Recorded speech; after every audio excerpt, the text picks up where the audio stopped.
So here's a brief little reminder when you're writing in an ensemble texture that if there is one particular character whom you would like to stand out, that you need to make room for his or her vocal line to stand out.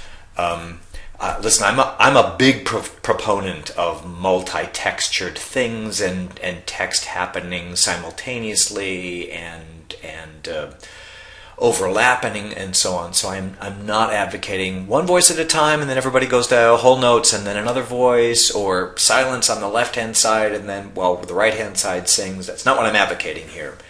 But because cacophony sometimes is great and grand and exciting theater. But if you're looking, as you can see in this passage here, this top line here, I must, I will. This whole piece this is the last bar of it. The whole big ensemble thing. And by the end of the piece, she has come to a decision. She's gonna do it.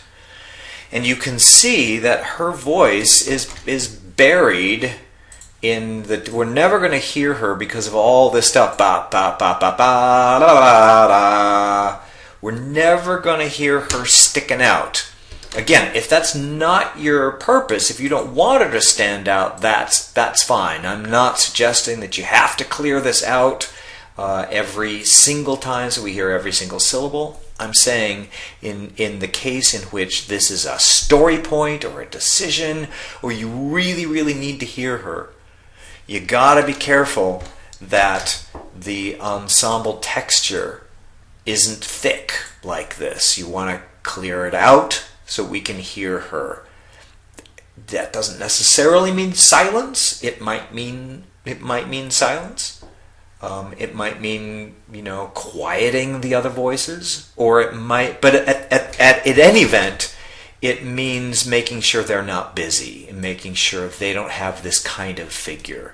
If for instance, in the downbeat here, everybody had whole notes like this, we might stand a chance. Be here for now, and she goes, I will. That's possible.